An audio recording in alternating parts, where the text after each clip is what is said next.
سال تھا 1998۔ امریکہ کے ایک نارمل سے شہر میں پیدا ہوا ایک بچہ جس کا نام تھا جیمی ڈونلڈسن، جسے آج دنیا مسٹر بیسٹ کے نام سے جانتی ہے۔ کون جانتا تھا کہ یہ بچہ ایک دن یوٹیوب کی دنیا ہی بدل دے گا۔ وہ بچہ جسے پیار سے سب جیمی بلاتے تھے کسی فلمی ہیرو جیسا تو بالکل بھی نہیں تھا، بلکہ سٹوری تو اس کے اپوزٹ تھی۔ وہ نہ زیادہ کانفیڈنٹ تھا اور نہ ہی سکول میں خاص مشہور بچہ۔ موسٹلی ٹائم وہ کلاس میں خاموش ہی رہتا تھا اور اس خاموشی کے دوران اس کے دماغ میں چل رہی تھی یوٹیوب۔ سال 2012 میں جب یہ 13 سال کا تھا اس نے اپنا یوٹیوب چینل بنایا۔ اس ٹائم نہ ایڈیٹنگ آتی تھی، نہ کیمرہ تھا اور نہ ہی آڈینس۔ ان تمام چیزوں کے نہ ہونے کے باوجود بھی وہ ڈیفرنٹ ویڈیوز بناتا رہا۔ تو کبھی وہ گیمز کھیلتا تو کبھی دوسرے یوٹیوبر کی انکم کیلکولیٹ کرتا، لیکن وائرل نہ ہوئی۔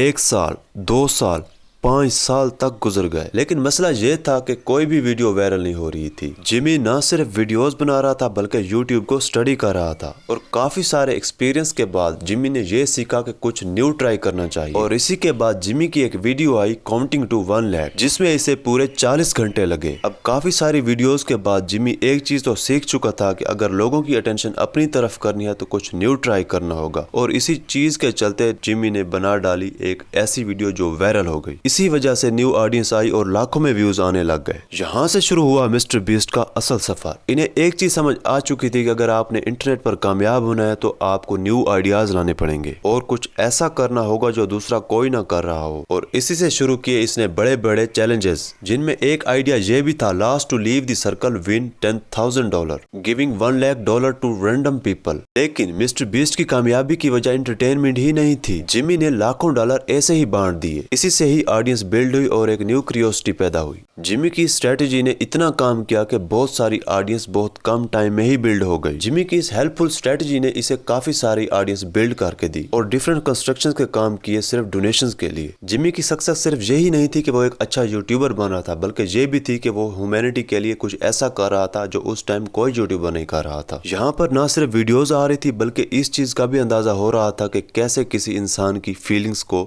سمجھا جاتا ہے۔ اس کے بعد ایک اور بڑا پروجیکٹ وہ تھا 20 ملین ٹریز لگانے کا، اور پھر ٹیم سیز نے 30 ملین پاؤنڈز کچرا صاف کیا جو کہ سمندر کی تہہ میں موجود تھا۔ ان تمام کامیابیوں کے پیچھے ایک پریشانی بھی تھی، وہ تھی ایک بیماری جس کا نام تھا کراؤن ڈیزیز، جو کہ اس ٹائم پر مسٹر بیسٹ کو تھی۔ یہ ایک سیریس سٹومک ڈیزیز ہے۔ اس کریٹیکل کنڈیشن میں جہاں پر بہت سے لوگ ہمت ہار جاتے ہیں، لیکن مسٹر بیسٹ نے اپنا حوصلہ بلڈ کیا اور آگے بڑھتے چلے گئے، اور آج دن تک انہوں نے اپنی ڈیزیز کو اپنے پیشن کے درمیان نہیں آنے دیا۔ اور اسی ہمت اور حوصلے نے مسٹر بیسٹ کو پیچھے نہیں رکنے دیا اور انہیں بنا ڈالا ورلڈ کا بیسٹ یوٹیوبر۔ اور آج جہاں پر مسٹر بیسٹ ہے وہاں پر ورلڈ کا کوئی بھی یوٹیوبر نہیں، تو اس کے پیچھے تھا انبیٹیبل پیشن۔ ملتے ہیں نیکسٹ ویڈیو میں، تب تک کے لیے بائے۔